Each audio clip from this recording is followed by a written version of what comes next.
Good evening, folks. Welcome to another weekend wrap. We're a little bit later this evening because of the late afternoon Sunday game, but better late than never. And I'm joined tonight, as usual, by Macca. How you going, Macca? Oh, a little bit irritated by the game, but, we'll survive. And Nikki, how you going, Nikki? I'm here. You here? Well, that's the main thing. Yeah. Obviously, a pretty pedestrian sort of a win today by the Crows, but before we get on to that, let's look at the round's results. And on Friday night, we had Geelong in a relatively hard-fought win over a pretty gallant Western Bulldogs, Geelong getting up 103-78. Saturday, GWS gave Richmond an absolute hiding.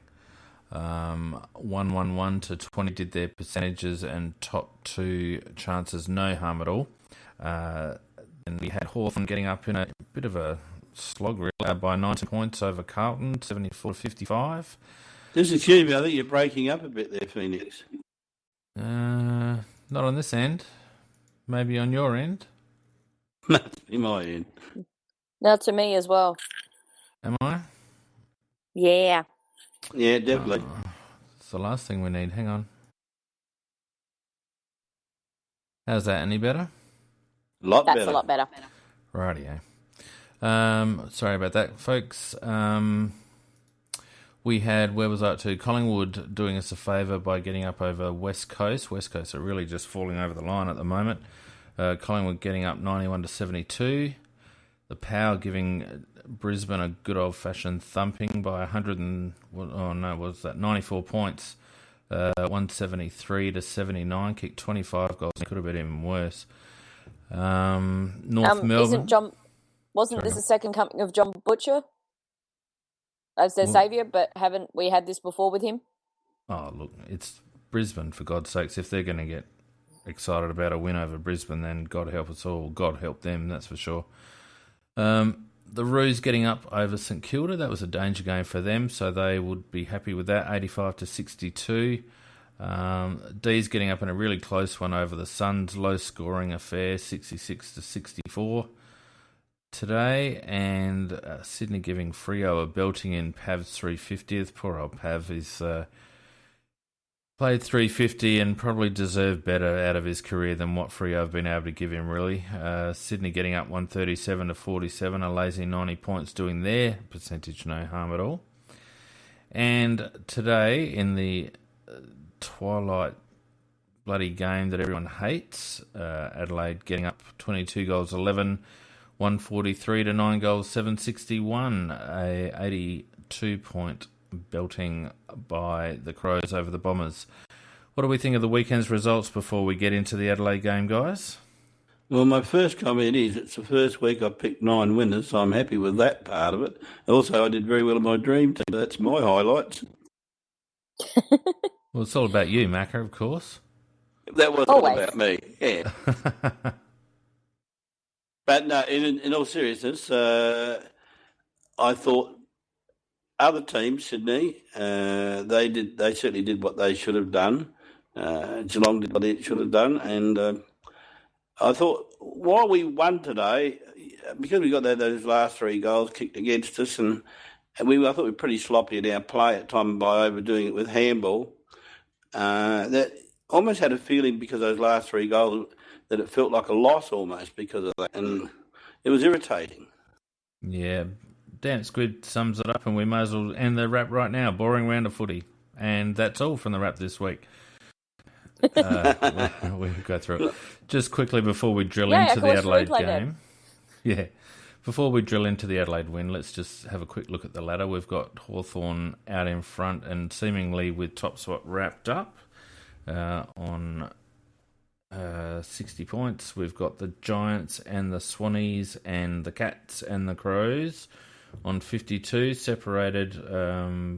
Giants on 142%, Sydney on 140, Geelong on 133.1, and until 5 minutes to go we were above them, but we ended up on 133, so we're 0.1 behind them. And then the remainder of the top 8 on 48 points, we have the Weagles, the Bulldogs and North Melbourne. You'd say that the Weagles and North Melbourne are just falling over the line and the Bulldogs might struggle to field a team by the finals. So it's almost down to 5 now, the premiership race, I would have thought. What do you reckon, guys? Yeah, definitely right. Agree. Definitely down to 3. 5, sorry. 3 out. Yeah, Port and St Kilda are obviously still a mathematical chance, but I can't see the Power getting up and getting into the top 8. North St Kilda with their terrible percentage, and after that it falls away. Melbourne, Collingwood, Richmond, Suns, Carlton, Freo, Brisbane and Essendon getting the number 1 pick next year. Just before we move on to the Adelaide game, I don't know how often you guys do a ladder predictor, but I've done a ladder predictor just before, and it gets us, my prediction gets us sneaking into 4th spot. As does mine. Yeah, I agree with that. Hawthorn, Geelong, GWS and Adelaide. And that actually... Sorry, go on. So Squirrel Predictor has us finishing 5th. Yeah. On percentage. But it kind of says on there that that's not the best predictor. They're actually, the things, their flagpole, and we're still ahead of Hawthorn on that, but we'll see. Yeah, well, my predictor's got us finishing a game clear of Sydney, with the Bulldogs, North Melbourne and West Coast coming in after that. That wouldn't be a bad result. Meeting Hawthorn in the first week of the finals, win or lose, we end up on the opposite side of the draw to them until the GF. Yeah. So not the worst outcome, really. And the way I've got us picking through the finals there, it would be prelim finals of Hawthorn v Geelong and Adelaide v GWS. You'd kind of tip us getting up in a home prelim over GWS. And would it be no? Where would they play that prelim? Well, would it be at ANZ Stadium? Ah, interesting. Bloody hell, when was the last time we played it at ANZ Stadium? We've never played there. Yeah. I thought they weren't going to play there anymore. I didn't either. Having said that, they played one this year after having said that. We're either going to play the Cats or the Giants, I think, in the prelim. Either way, we'll be playing. If we lose to Hawthorn in the first week, we'll be the losing team in that prelim. So if we're playing the Cats, you'd think it'd be at the G. God knows where it'd be if it was the Giants. And that's interesting, and it could very well happen. I don't think the AFL's even thought about it, and this wouldn't surprise us that the AFL wouldn't have. I have heard them say something about they would honour GWS. I reckon we'd end up playing at Skoda, or whatever it's called now. But what a joke that would be. Why? You're going to get 3 rats and 2 mice attend. Oh, it doesn't matter. They've earned it. Yeah, but they've also said that they won't allow any more finals to be played down at Geelong Oval. Well, yeah, but Geelong. The difference is that Geelong playing at the MCG is still essentially a home game for them, whereas the Giants playing anywhere other than Spotless Stadium is a penalty. So if they beat Geelong in the first week or whoever they play, likely Geelong in the first week of the finals, and beat them, then they've earned a home preliminary final, I would have thought. Well, we've had home preliminary finals before that we've had to play at the G. So yeah, but Macca, that was ages ago. But we're not the AFL's love child. No, but that was when they had that convoluted contract with the MCG, which they've now sorted out. So you can't drag up what happened 5 or 6 years ago, because that doesn't apply anymore. I wouldn't mind paying GWS at Spotless, because I reckon we'd just about outnumber them in the crowd. And we actually play that ground okay. Yeah, it's almost the same dimensions as the G. We've beaten them. Have they ever beaten us at home? Once, I thought they maybe. Didn't they beat us this year there? Last year. Last year. That was their first win against us there, I reckon. But we've won there quite often, so I don't think that would hold any fears for us. Interesting to see how that all pans out. Anyway, That would be in my opinion, that would be a fiasco. why, Macca? Because you're playing on a petty little ground when we should be playing on an oval where you can have 50, 60, 70,000 people. Well, how many does Spotless take? 25, I think it was. 25 max. And you think, though, trying to get to Sydney is incredibly expensive. A lot of Crow supporters won't travel to Sydney, whereas they would travel to... You can get cheaper flights to Melbourne, or you can drive over. Driving over to Sydney is just atrocious. So 25k ground is actually a better option. Yeah, because otherwise you won't get 30. I think you'd be lucky to get 25 to a final at Spotless between us. And yeah, we're putting the cart a long way ahead of the horse. We're not there yet. No, but it's an interesting question that got thrown up by my little predictor, and it's the likely outcome, really, given that the bottom 3 teams in the 8 are basically irrelevant and probably likely to knock each other out in the first couple of weeks. It's the likely top 4 at preliminary final is Hawthorn, Geelong, Adelaide, and the Giants. We'll only probably have to get past Sydney, which will be a home game for us. So we'd likely start favourites there. We get past Sydney and we're into a prelim situation.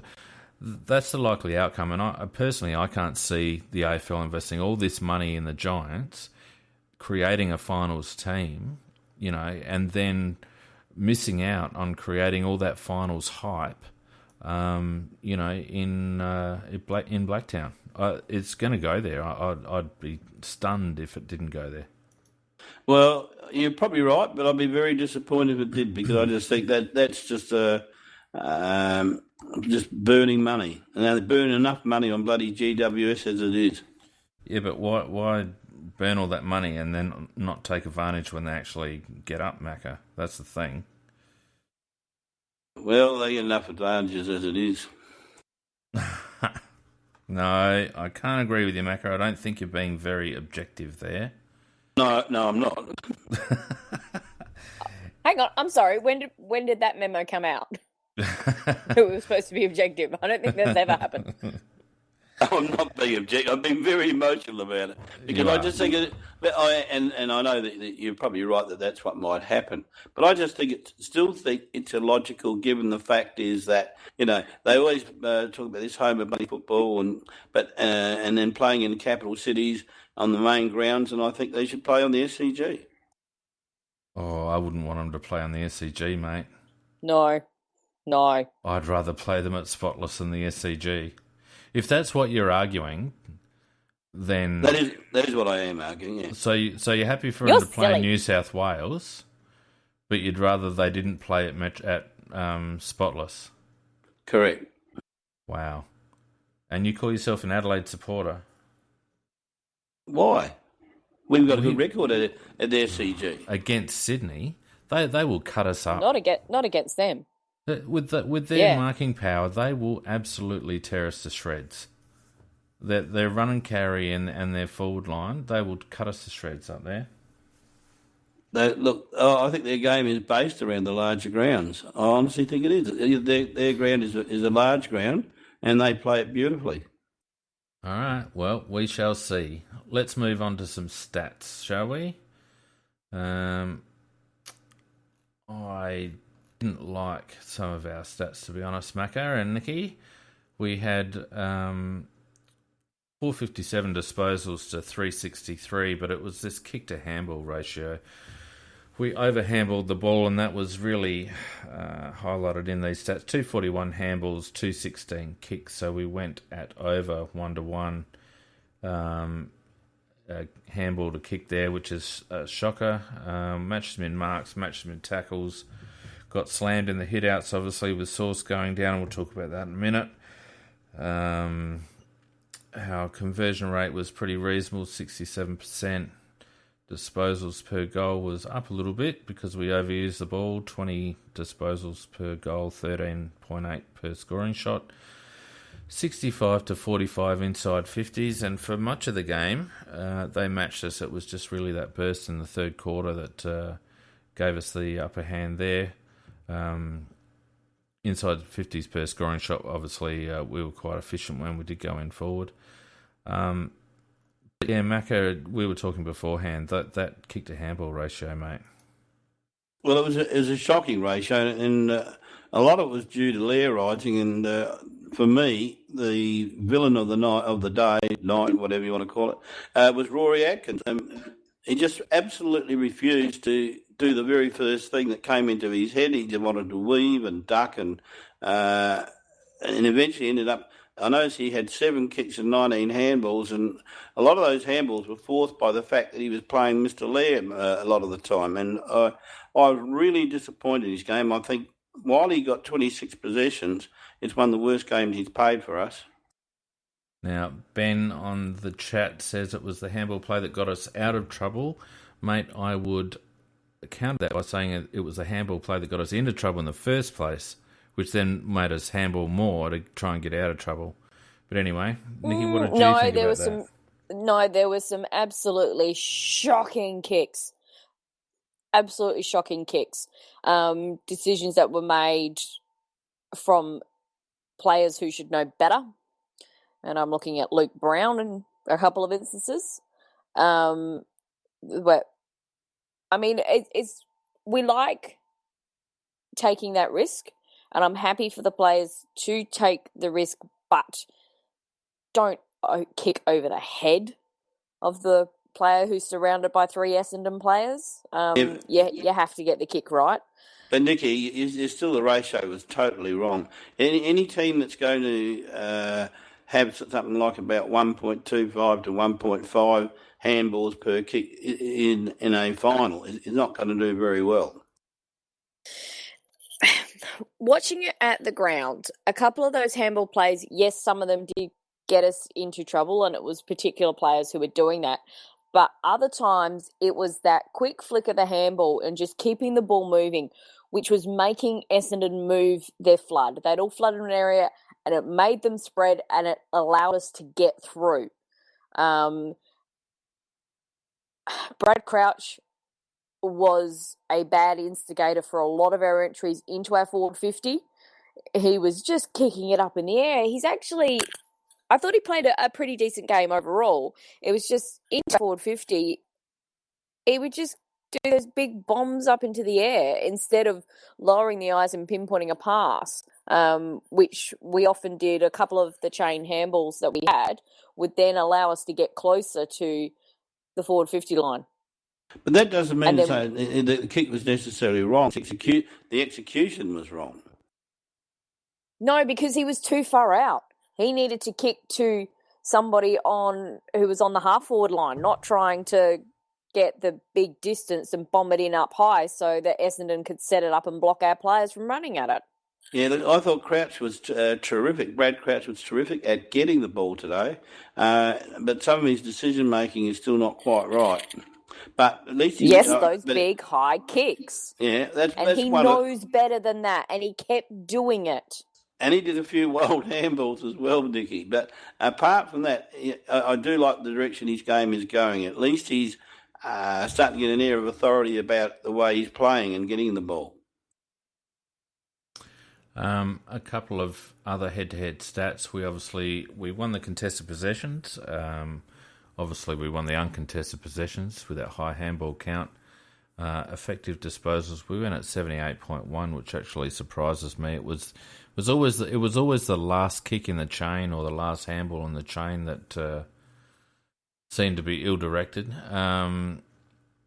What else was standing out here? They won the clearances, 40-35. They won the rebound 50s, 35-32. They smacked us in the mystery 1%ers, 61-46, and I think that actually describes the game because I think they worked incredibly hard, Essendon, and they played the game out, but they just lacked class and talent on the park. But aside from that, look, my own personal point of view, Nikki and Macca, I felt like we played like millionaires a bit. I think the mantra from the coaching staff was to regain our adventurous, aggressive movement of the ball, and we decided to do that by hand. And I think to an extent that was probably forced on us because of the loss of Tex before the game, and then JJ going into the game. Pardon me. But irrespective, and then our new ruckman and full forward. Yeah. But irrespective of that, I felt like we overpossessed the ball. We tried to finesse the ball too much. We were too cute. And again, going in forward, we refused to spot up targets. We kept kicking it in the same as we did last week against Geelong. Now, if we're supposed to be learning from that game, then our forward 50 entries, expecting Mitch to take a hanger or Eddie to get one out over the back every bloody time, and they weren't putting it to his advantage. It's not going to win us a flag. And we need to get our forward 50 entries sorted out because it's becoming a bit of a problem. Earlier in the season, we became quite adept at hitting up short targets, about 30 metres out. But we seem to have lost it in the last month or so. And, I did think, though, Phoenix, the third quarter, we played as we should have. We lowered the eyes, and we definitely put in a lot more short passes in the third quarter, which resulted in goals. Yeah, interestingly, that was our most effective quarter for the game. But the last quarter was horrendous. I felt like they were there for the taking, and all we needed to do was crack a couple early, and that would have been it for them. But because we allowed them to not to stay in the game, but to, if you understand what I mean, stay in the contest, like we weren't blowing them off the park, then they decided to run out the quarter, and as a result, it cost us, 1.5% in the last 5 minutes, which is going to be costly, I think. Well, it could be costly.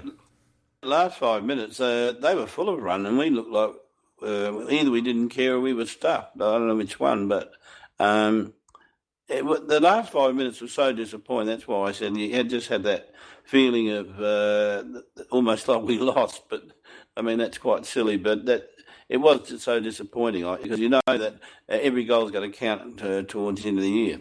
Yeah, I also felt our overuse, Macca, resulted in our... I mean, you probably, being a rover in a past life, you would have rested up forward a bit. And you know as well as I do that the more handballs through the middle, the more chance you are as a forward of being caught out of position. And it's hard to tell on TV because you don't get the wide view. But I would imagine some of that overuse coming through the middle, Eddie would have led about 35,000 times before the ball got delivered in there by the time it actually did get delivered in there. And I think I felt like our overuse put us out of position going forward, which resulted in a lot of turnovers. And I actually think that was a bit of a problem against Geelong last week as well. Yeah, well, Eddie led at times. He was leading 2, 3, 4 times before the ball was actually delivered. Mm. So anyway, let's go through some individual stats. And it was Lairdy, 36 touches, 7 marks, 2 inside 50s. Just had another great game. Rory Laird. Impeccable game, yeah. Beauty. He's Mr. Reliable, 13 contested possessions, win 86% disposal efficiency, 6 rebound 50s, 3 1%ers. A real powerhouse game from Rory Laird. He's got to be a lock for all Australians shortly. Yeah, and as much as McDonald, Tip and Woody is great to watch, and you can understand completely why he's turned into quite a cult figure, Lairdy basically showed him, nah, I'm a level above you. You're not bad, but this is what you've got to get to. Well, it would be insulting if he didn't make All-Australian this year. I mean, Tip and Woody certainly has some raw skill, no doubt about it, some raw talent. But Lairdy's just got so much class and composure. He's just team to play for your life. He's almost first picked at the moment. Sloaney, 33 touches. I thought I mean, he beat Zaharakis, who seemed to be his matchup for most of the game. But he didn't have a huge impact on the game, I didn't think. 5 marks, 4 tackles. Being at the ground, he did. 9 inside 50s probably says that he did have a bit more than was apparent to me. You're a bit harsh. I thought he was our best player. Yeah, I wouldn't be surprised if he gets the 10 votes Coaches Award. Yeah. I thought he played a leader's game. I thought he really did. He, Rory he does everything. He does the hard ball. He looks for players. He encourages his teammates. He does everything. Okay. I'm happy to defer to that. To be honest with you, when I was watching the game, I was quite bored, so I may have not observed. The Crouch boys, 33 and 31 posies. Brad Crouch, 9 kicks, 22 handballs. Matt Crouch, 11 kicks, 22 handballs. Obviously, two of the main culprits in terms of overusing the ball, and interestingly, Rory Atkins, 7 kicks, 19 handballs for 26 posies. Yeah, that was odd. The 3... They were closing him down a lot. Yeah, but only because he kept trying to dance. Get his kick off, but yeah.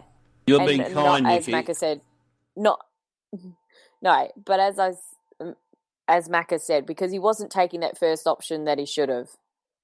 That's definitely was his problem. I don't know what was in his head today, but he wanted to, instead of just using it as he normally does, and he's got a lovely leg on him, and he normally makes the right decisions, but today, it was almost like he was drunk. He was just walking around in circles and wanting the ball. He was trying to do that bloody sidestep all the time, which it slows everything down, throws all the other players out of gear, and then he got himself into trouble half the time. They end up having a handball to get out of it.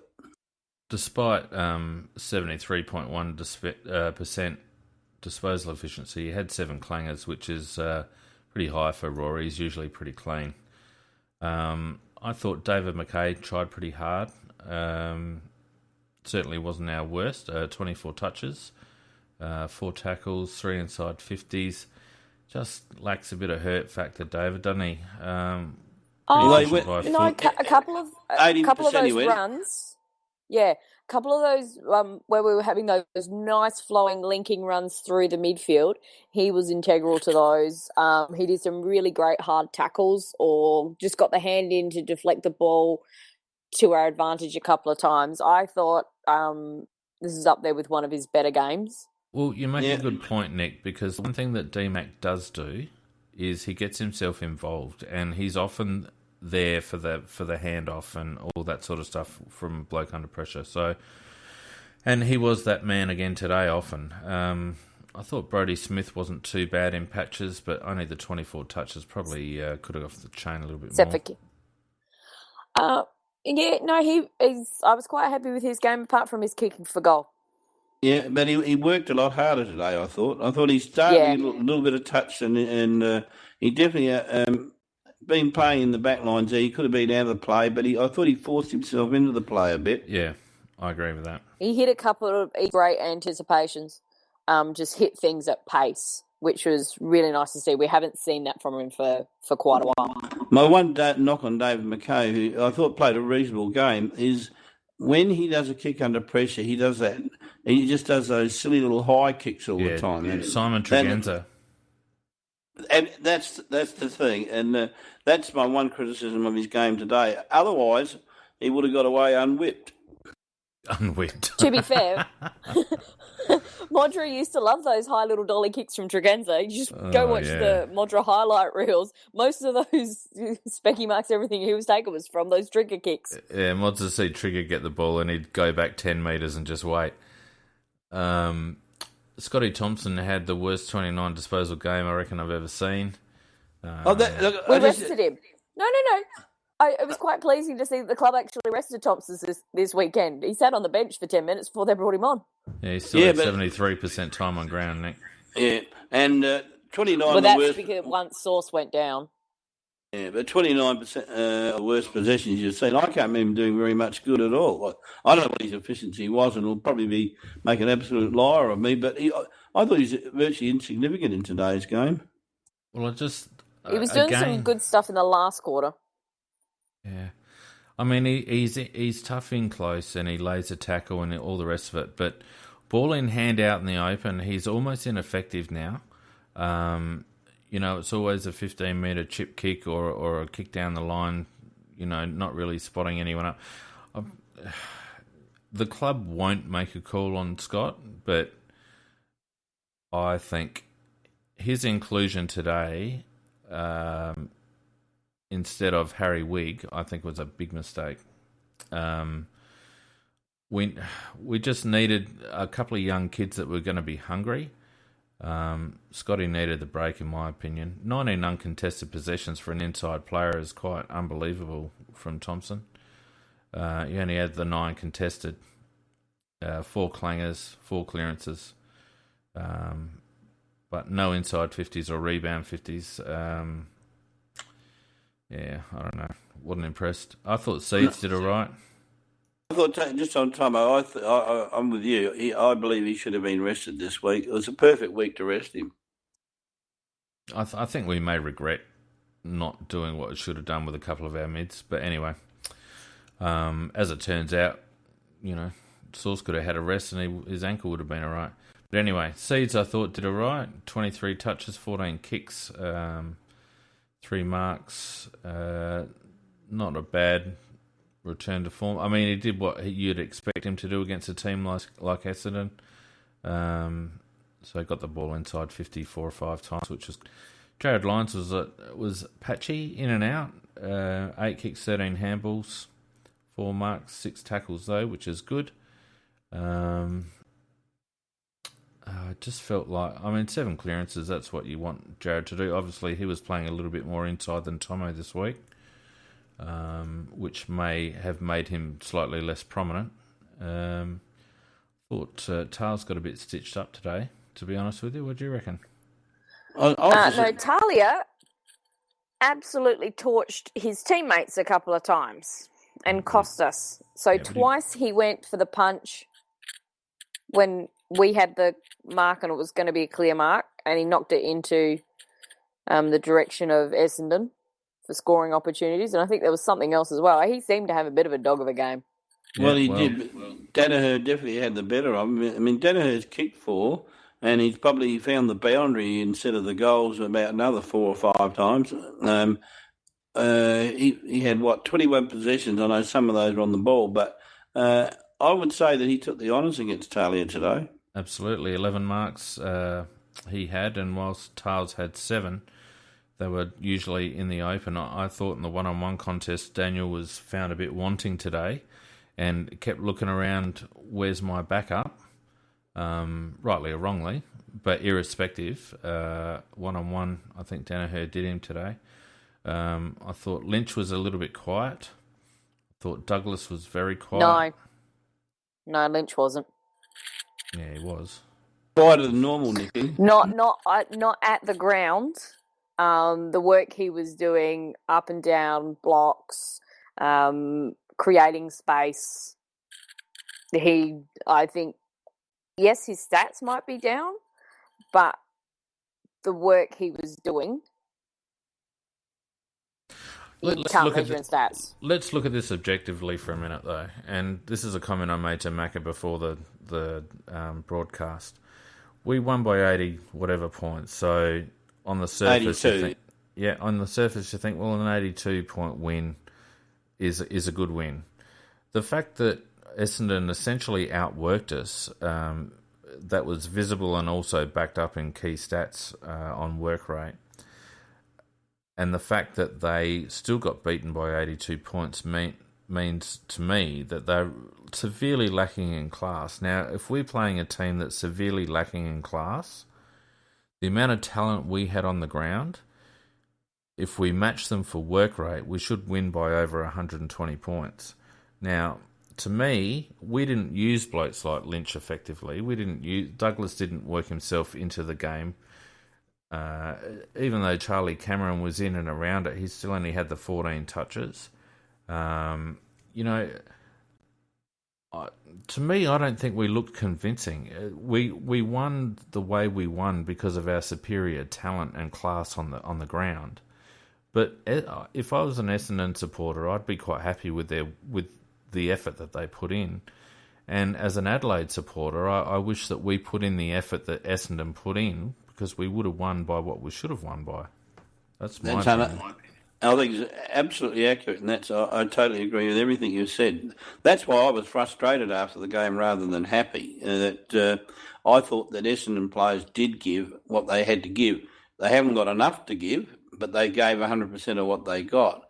And we probably gave about 70-80% of what we've got to give. Interestingly, interviewed got after the game, and he said something which, because they asked him, now that Essendon's played a number of the top 8 sides, what he thought of Adelaide and where they sit and where they can go.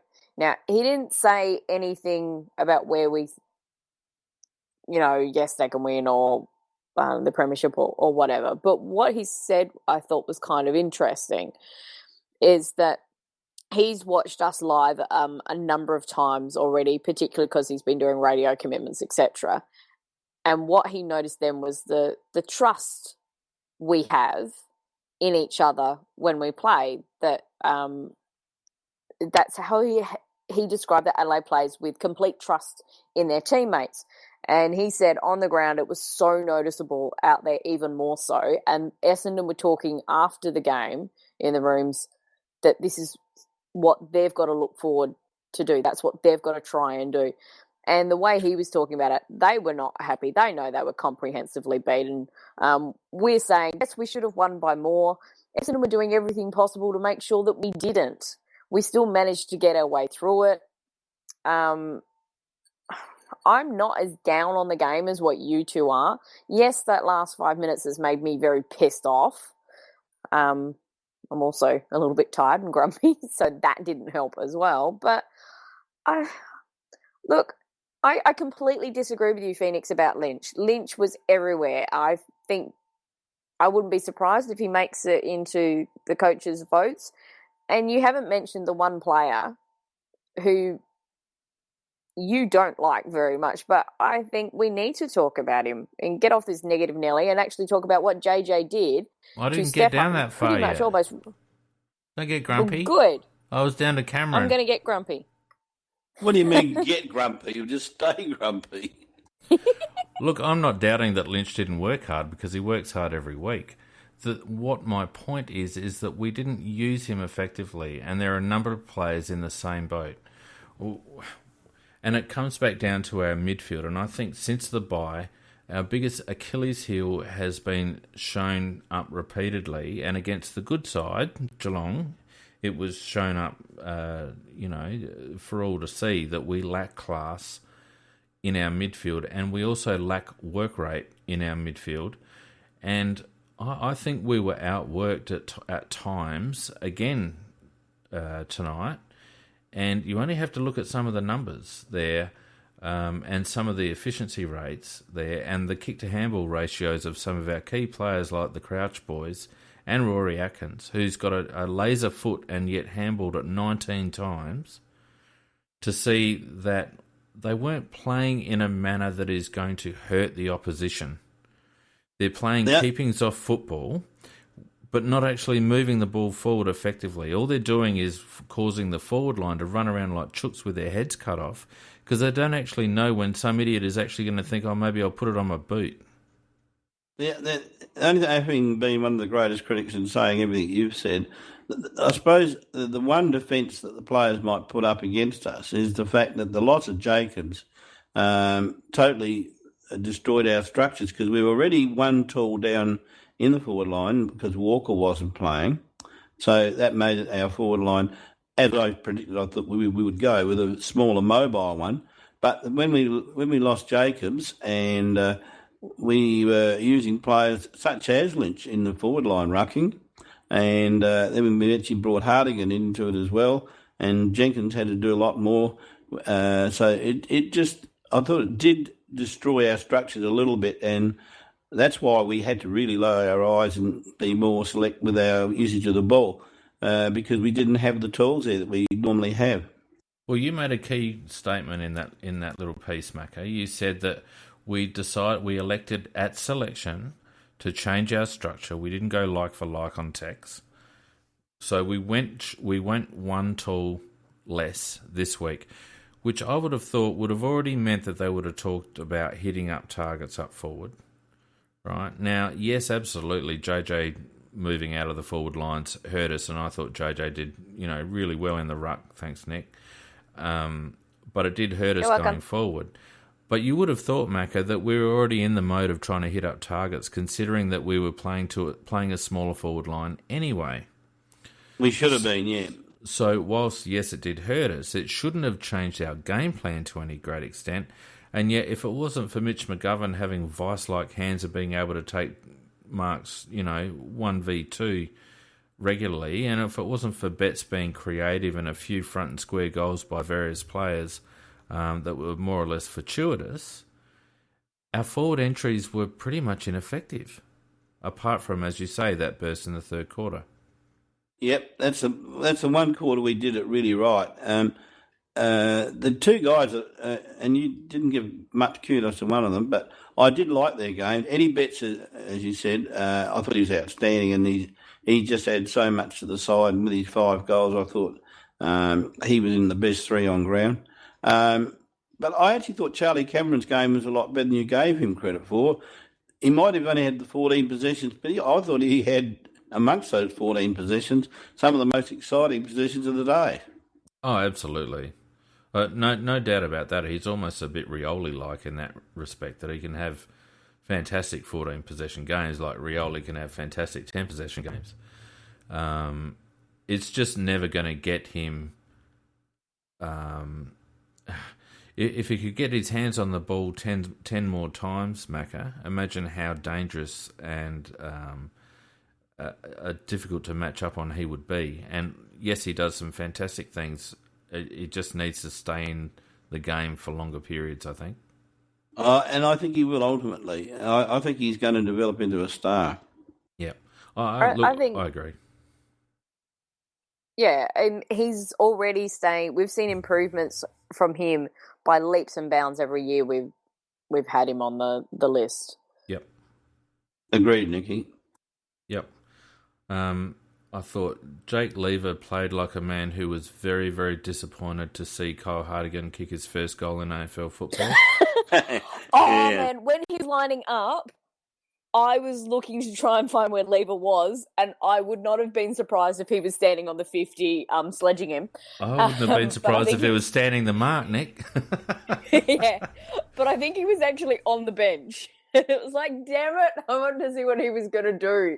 But when he kicked that goal, just watching everybody run for him was except just for a delight. For Cole Chaney and Jake Lever. But what I loved actually best was Talia, and he's just beelined him. It was like, the rest of you guys get out of my way, I need to hug this man kind of thing. So that was really nice to see. Ben makes a point on the chat just on Charlie Cameron. He asked, why isn't Charlie getting the ball more? Is it because we're playing him in the wrong spot, or maybe we just don't need him to get that much ball? Look, probably a bit from each column, in my opinion, Ben. I think he obviously plays cameos through the middle or coming off the half-back line. We didn't do that a lot. No. I don't think I actually saw him or Betts come off the back once. I saw Douglas do it as the only one during this game. Correct, Nikki. Yep. So we changed up our structure. I think we're in danger of becoming a little bit predictable, and I think they may have thought a couple of weeks ago, hang on, we're just going to pull back on that tactic because, it's not hard to see if you're lining up one extra on halfback, you know pretty much what he's going to do. So I think there's a time and a place for that tactic. Look, and Charlie does suffer from having one of the best small forwards in the comp next to him in the forward line, and generally speaking, when Eddie's near it, Charlie defers to him. So, yeah, probably a little from column A and a little from column B. Yeah, one of Eddie's goals, that little quick soccer he did off, it was kind of funny that after he did his little double fist pump celebration, and it doesn't show up on the replay, but what he then did was actually he immediately went and apologised to Charlie. Because it's like, I'm sorry, mate, I know that was your ball, but it was there and I kicked it. Mm. Oh, yeah, I know the goal you're talking about. Yeah, he probably should have popped that over, but he thought, I'm going to have this one. Yeah. I really enjoyed his left foot snap around the corner in the second quarter? That was really that was quick. insane. Hand to foot, that was very quick. The goal of the day. And that was. Yeah. Oh no! What about McGovern's tap and follow up? That would happen just after it. It was almost like, well, you can do that, Eddie. I can do Yeah, this. well, that's true. That was the second best goal of the day, Nikki. Yeah, Eddie's degree of difficulty to get it hand to foot really quick like that was showed. Look, what do we think about McGovern? I thought he tried really hard.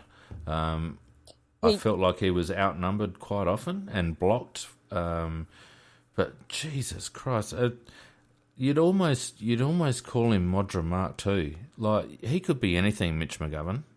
Yeah, he will be. He's got class all over him. He's kicked 4 goals, and I mean he's not used to playing that centre half forward position. And I thought he was robbed of 1 mark that he took that should have been paid. But yeah, I thought pretty handy game by him actually. Without starring, pretty handy game. He's just got so many tricks. Modra,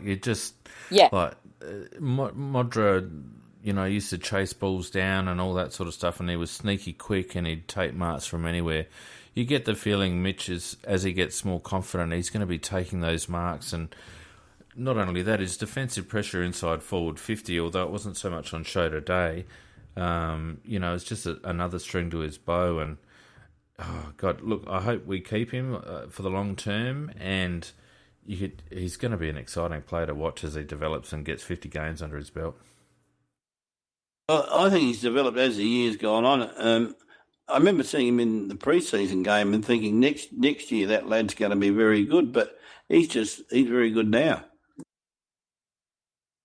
Yeah, and look, he's had a couple of stinkers, but I last felt, week, yeah. Yeah, last week and even the week before he wasn't great. But I felt with Tex out of the picture and him obviously being given the responsibility of being a focal point up forward, he accepted the responsibility, took 8 marks, kicked 4-1. And as I said, often went up uncontested contested 2-on-1 or was blocked for a run or whatnot, and he'll be he'll probably get a bit of confidence from getting that much of the ball because he hasn't seen the ball that much in a game of footy for quite a while. Pike in the presser was asked, and he said he was very pleased with, whether he said pleased or very pleased, there is a difference, with what Mitch was able to do with having a bit more space to work with. Yeah, that's what I was getting at, Nikki. I think he appreciated being out there with a lot of room to run around in. I would hope that with Taylor Walker, that we don't rush him back next week if his leg isn't 100% right.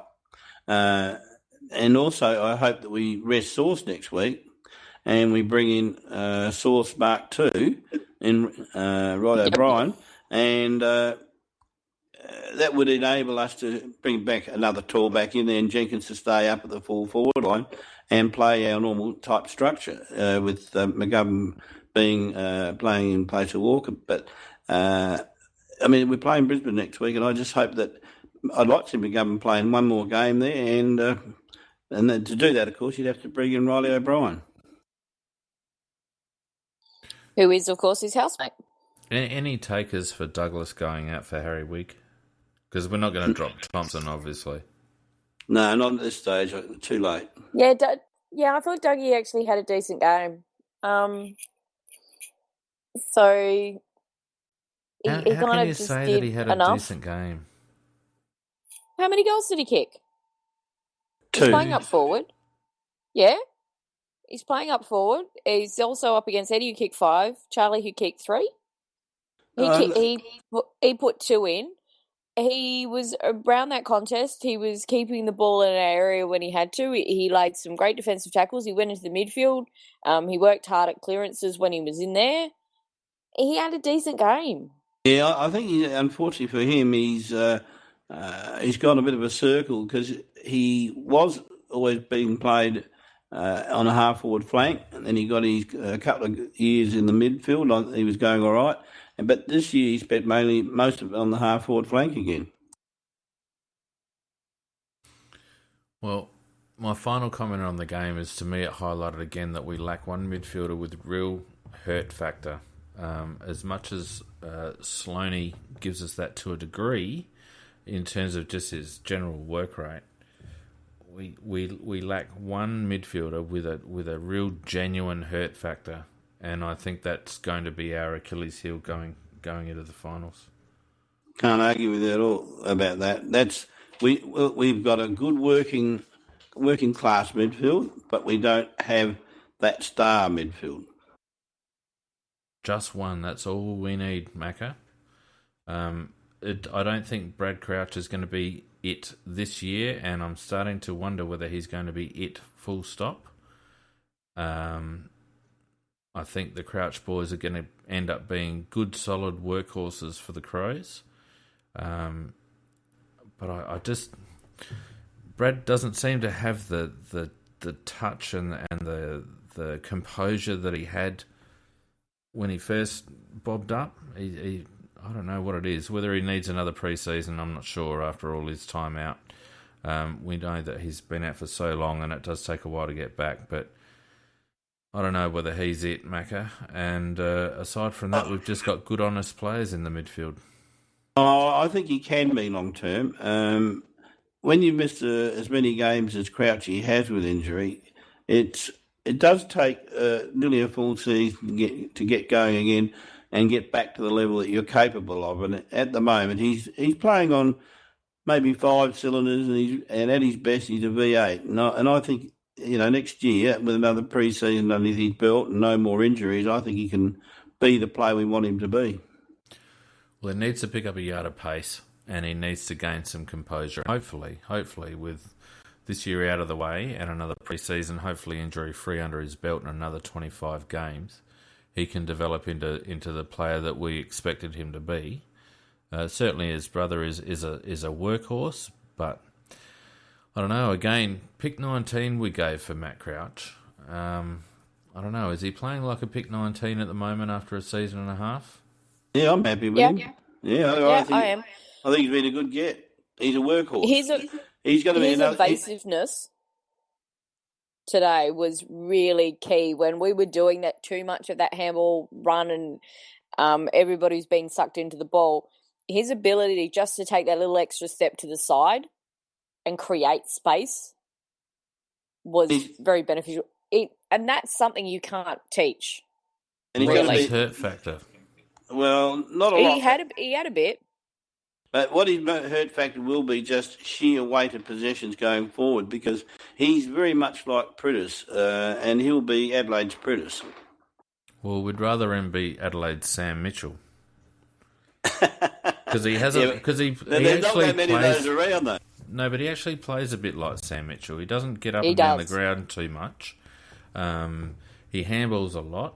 We need Matt to be very creative, and we need Matt to hurt by being Matt needs to be our general in the midfield going forward. And he's a very young player, so obviously expecting that right now is far too ridiculous. But that's where Matt is going to prove his worth, and I think that's the only way he's going to justify a pick 19, because to me he's playing like a late second rounder at the moment. Good, honest player. Probably not much. What was his efficiency rate, though, today? Oh, does it really matter? He handballed it at 348 times. But 76%. I thought he wasn't too bad with his usage of the ball. I mean, not perfect, because none of our players were, probably apart from just about Learny.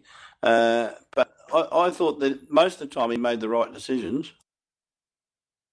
I'm with Macca. Yep, no, I'm on the fence. I'm neither here nor there at this stage. But I think if Can we talk about JJ now? Yeah, he was all right. Got smashed in the ruck. But that was always going to happen. Yeah. And what he did in response was he then became another rover. Yeah. Matthew Hamburger. He created 53 hitouts, Matthew Hamburger. Yeah. But how many clearances did they actually really win? They won the clearances. Broke about even, I think. Didn't they win them slightly? Only by but one only or two. Little. Yeah, and they would get that little bit clearance out, and then we often shut them down. So we'd get the initial bit out, but we'd set up around them a lot better to combat it. I thought JJ actually played really well. Yeah, but let's be honest. JJ is just he's a pitch hitter as a ruckman. He's not a genuine ruckman, and his real role in the side is playing up forward and just giving Sam Jacobs those few minutes where he can catch his breath. But he's not, and he never will be, an A-grade ruckman. He's just a relief ruckman. And he took 3 marks. Yep. Only 3. Yeah, but the way we were playing, Oh, there wasn't a lot of marks being taken. Yeah, you're a bit harsh there, yeah. Yeah, because what was happening was that how a ruckman would normally play, we then couldn't do that because we knew he was going to be on the ground for the majority of the rest of the game. So we were making sure that he stayed as much in the middle of the ground as possible. And so we had to change our setups and things like this. So there was the touched Seaman's point, which was the touched on the line. And people around us, me, were going, oh, we needed a big bloke back there. Why would, Jenkins needed to be back there. It's like, well, it's a set shot on goal. We can't have him on that line and then having to leg it to then become the marking target or to try and stop Leuenberger marking it easily on the way out. So our coaching staff had to make a lot of structural changes. Yeah, they did. And it was because they made a conscious decision, as we discussed earlier, to go in the game with a different structure. And then the injury just compounded it and really changed the whole structure. Well, and Hartigan up forward. I thought Hardo did all right. He certainly played with a lot of energy around the place. He played... I reckon I actually saw him in a bloody midfield rotation there at one point. He actually went into the ruck. Yeah, that's right. He was at a centre bounce. I was like, hello, ruckman. Yeah, but the interesting thing about Hartigan is that listening to him talking on 5AA after the game, he made the point that he never played in defence until he was an adult, virtually. All his junior footy, he was played as a forward and on the ball. Well, the interesting thing about Hartigan is that he had 2 more disposals than Josh Jenkins, took 2 more marks than Josh Jenkins, only kicked 1 less goal than Josh Jenkins, only 3 less tackles, and only 13 less hit-outs for the game than Jenkins. Jenkins had 13 hit-outs and Hartigan had 0. And Hartigan actually had 1 more inside 50. So, comparable You know what I'm game. loving about this Macca is his kind of little backhanded way he can have a go at Jenkins. I love the way he just waved away all of Jenkins' work with one wave of the hand. Hartigan's gone at a better efficiency rate. He's 1 less clanger, 1 can more I say 1%. Though, wait, shush. My favourite Hartigan moment, though, besides his goal, was his way of very effectively stopping Joe Danaher for jumping third man up at a ruck tap. You start a fight with him. Hartigan doesn't want a bit of a blue. No, so you'd never see JJ getting into a blue. No, but it was so funny seeing him doing it, and I'm just watching going, I know what you're doing, and this is awesome. The stat that I like most between Hartigan and Jenkins is that Hartigan's probably costing us about $250,000 less a year. Oh, I'd say probably more than that. So not bad. Not bad stats from one of the lower paid players in a team compared to one of the higher paid players in the team. Anyway, I'm being facetious now. Last word. JJ played all right. Good on him. Last word, guys, on this game before we move on. We did what we had to do. No, we didn't. No, we didn't, Nikki. No, we didn't. We had to win. We had to win by over 100 points, so we didn't. Yeah, you're too generous, Nikki. No, we did. We nearly did, but we didn't. Right. We needed another 3 to 5 goals, and then I would have been happy. Yep. Midfield exposed by a VFL team is my final word. But anyway, let's move on. I don't know about that. That's a bit harsh. But it was my final word, Macca. You can't talk about it any longer. It's my final word. It's one way of winning. All right, let's quickly look at the SANFL before we bugger off. And good news, we actually had our second win down at Alberton over the Pies. The Adelaide Shocker of a ground. Yeah, Adelaide Crows getting up 16-8, 104 to 12-7, 79. Looked like a good final quarter. Got us over the line to win. What did we outscore them by? 3 goals in the last. We also outscored them 3 goals in the second. So, And good win Ellis by Yeoman, us. Want another by watch? the sounds of it, I played an absolute blinder. I watched a little bit of the last quarter before we came on here, and yeah, he was playing a lot better than what I've seen him for a long time, and that last quarter was very pleasing. So who's that, Nikki? Cam Ellis Yeoman. Yeah, they gave him a rap on the radio. They said that he played very well, and also Greg did too. Yep. Ellis Yeoman could be our first McGarry medalist. Yeah. I think he's going to give it a real big shake. He's been there all the time. Yep.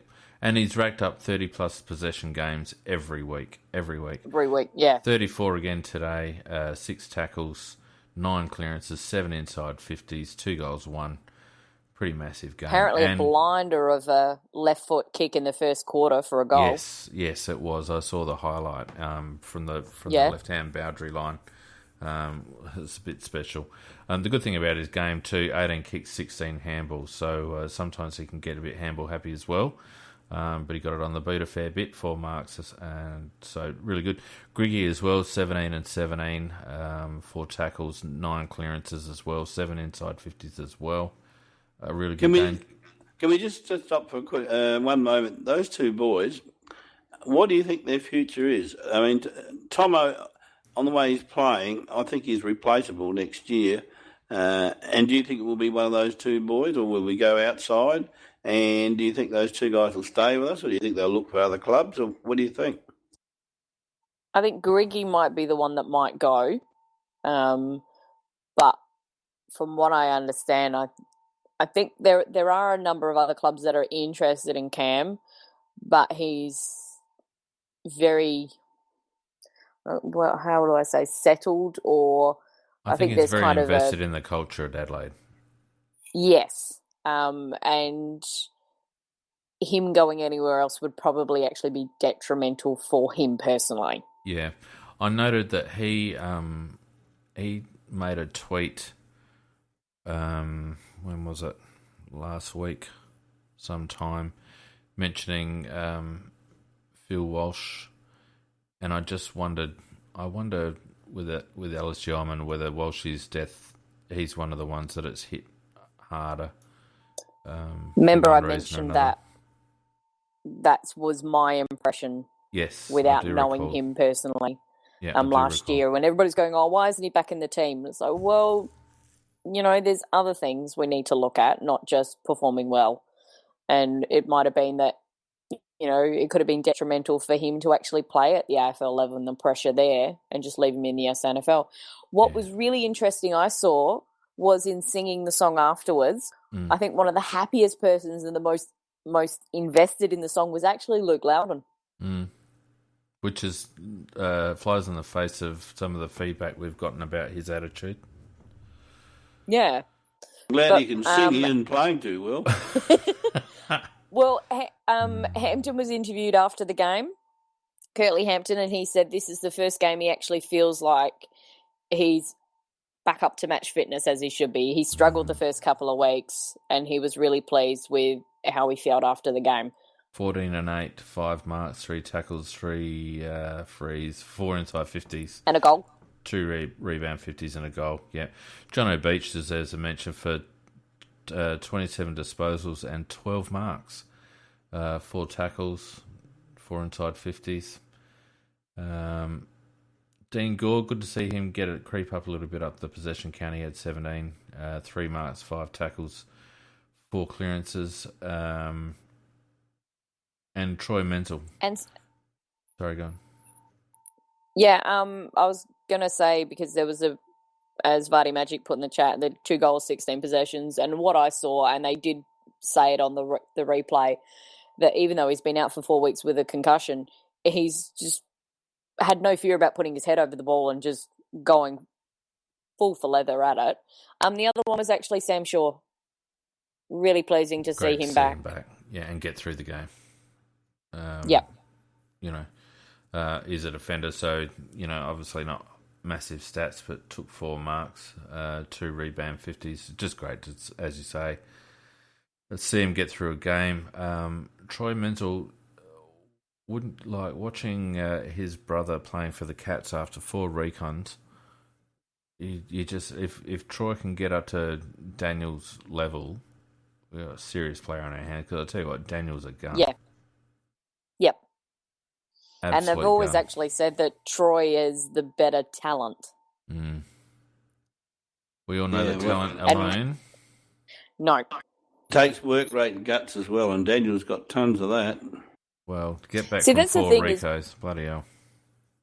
People who have said, he's only had so many of these possessions and I thought he hasn't been doing that well in the SANFL. Whenever I've watched him, I've seen somebody, I know that his fitness base isn't there, but he still gut runs and he still tries bloody hard after that ball. So I've been impressed with what I've seen from him this year, and I've always looked at it next year, his year. Troy Menzel in for Richard Douglas. Yeah, I think most probably that would be right. That could be a possibility. They won't do it. Riley O'Brien, 34 hit outs, 15 disposals, 4 marks, 4 tackles. Pretty solid game from Junior Sauce. What do you call Junior Sauce? Is that like, what do you call that? I don't know, but if you're going to, what's a Junior Sauce? Oh. I don't know. Squeeze bottle? Well, because normally you have the sauce in the sauce bottle, and it's a big glass one. They were calling him and then Stout. and then you get the little ones, and they're squeezable. I wondered what I was getting, and you didn't disappoint me. I think he was referred to as Souser in the TV, wasn't he? Oh, here we go, Barney Magic Records. Sachet, there we should go. call him Sachet. Beautiful. I like that. It's got a bit of class. Sachet. It just sachets around the centre. Tom Duday a bit quiet. Only the 10 touch, but it's probably that sort of game. Harry Deer. Yeah. God, you just wonder about Harry Deer. Is he just a year short at the moment? He's good one. Yeah. He goes from hero to zero in 2 weeks. They talked about the way that the forward line was being set up, that the whole aim was for it to be spreading the load a lot. And the couple of things I saw on the replay, he was getting double teamed. He was still contesting, bringing the ball to ground, not allowing them to mark it, even though he was outnumbered. And that's, all you can ask for him at the moment. Pretty good spread of goals, actually. Hunter 2, Menzel 2, Spriggs 2, Ellis Yeoman 2, and then singles to Hampton, Gore, Greenwood, Riley O'Brien, Shoemakers, Millerer, who was quiet again. That's probably it for Wayne for the year, I reckon. Harry Deer 1, Keenan Ramsey 1. On Millerer, I don't know whether he's going to do enough to force his way back in this year. I reckon that's him done for this year in the AFL. Yeah, that's what happens with a lot of these juniors, and he's one of those that hasn't got. I think so. He hasn't got that burly build, and the ones that the slighter ones like him, they're usually done about halfway through. Yeah. Very interestingly, that we gave him 9 games. Yeah. And then So then he's still eligible for the Rising Star next year. Well, that's a good point. Excellent point. And, poor old Lever, he played one too many last year. Otherwise, he would be the star this year. Yeah. PJ Crows makes a good point about Hampton. He's a sneaky chance, isn't he, PJ? But I'm with you. I don't think they'll be brave enough unless forced. If they're going to continue to pick DMAC, then I don't think Kirtley gets a run. I think he will put a lot of pressure on DMAC. Oh, I'm sure he will. I think he will also put a lot of pressure on Henderson and Seedsman. But I was going to say, they will pick Henderson and Seedsman and DMAC before they pick Kirtley this year, which is a shame. But I think they've shown themselves to be quite conservative at selection, surprisingly conservative, actually, given our injury run. So I don't think we'll see Kirtley unless really, really forced. Not much else there, but it was a really good win, and obviously... But interestingly, on that though, Feenix, it's meant that we've had continuity through our SANFL team, we've had continuity through our AFL team, and for the first time ever, it's like they're both going to be contesting in finals. Yeah, well, I mean, when you've got it's creating a winning culture. When you've got a full squad to pick from, given the right amount of talent and good coaching, you should be making finals. I don't know. I don't know. I think we've gone one season or maybe half a season too far with a couple of our players. I think D-Mac is one of them, probably forced more so by injury than anything else to key players. But certainly I think as much as Tomo's been an absolute warrior for us, and I know that we needed to get him to 300, and I don't begrudge the club getting him to 300, I think it's going to be costly for the reasons that we spoke of earlier, or that I mentioned earlier, with my view on the midfield this year. I think we'll regret not giving Harry Wigg a bit of exposure at AFL level this year. Well, this probably is Tomo's last year as a regular.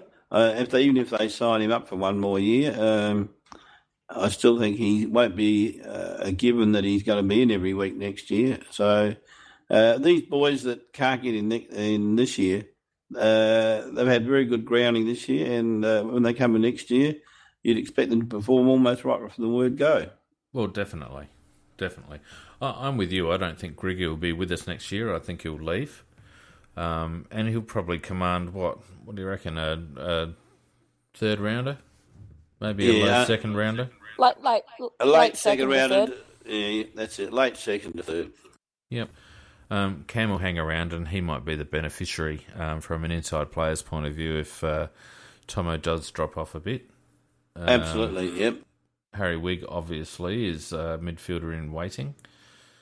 Kirtley Hampton off halfback. Dean Gore's probably going to be the next one knocking on the door if he starts getting more of the ball. Troy Menzel comes in at some point. Jake Kelly's going to be another one. It'll be interesting to see what happens with him going forward. His problem he's got a very, very good settled defence in front of him. I like him as a player, actually, Kelly. I think he's a good player. And he'd probably get into most sides, but we do have a very good settled defence at the moment. Yeah, there's not a spot. The only time you'd chuck Kelly in is on a matchup. Lever's got Jake Kelly's spot, and that's why I wonder whether Jake will be around next year. Have we got him contracted next year, Nick? Yeah, we do. I think we do. We locked him up for 2, so we've got him for next year as well. Yeah, we do. I'm pretty sure of it. And the thing is, he's there. He's actually very handy in terms of depth. If we do Brown, because when we lost Brown, he'd hurt his thumb. That would have been the perfect time, and I'm pretty damn sure he'd been playing decently in the SANFL. He would have been in. I think he got named emergency a couple of times before that. I think it was emergency last week, wasn't he? Or the week before? One of the emergencies, anyway. Yeah. A couple of weeks ago. Obviously, we got Keith and Greenwood. Greenwood had a pretty good game. A lot to like in the SANFL Crows, and we will be playing finals this year at Port's expense, which is pretty solid. Life can be very good after all. Well, making finals in both. Look, I'm a bit each way on the SANFL Crows in terms of results. I'd rather them play the way they need to play in order to blood AFL players. But if we happen to get good results at SANFL level 2, I'm not disappointed as long as they don't beat Sturt in the grand final. That's what we're doing. I'm more interested about the fact we kicked Port out. Yeah, well, that's a good thing. You and Peter will have a lovely time talking about that on Tuesday. That's right. And I think given for a boring game, we've gone for 1 hour, 15 minutes just crapping on about stuff. So we better leave it there. What do you reckon? I would do that. We've It's cracked on always- very well. Yeah, it's always interesting when we get a bit of debate and discussion going. And good to have our regulars on chat as well. Piss off, damp squid, with regards to thrashing Sturton grand final. I'm really going to actually ban you from chat soon if you keep up with that rubbish. And in the meantime, I'll say good night, and we'll see you on Tuesday night for Tuesday Night Live. Good night, all. See ya. Bye.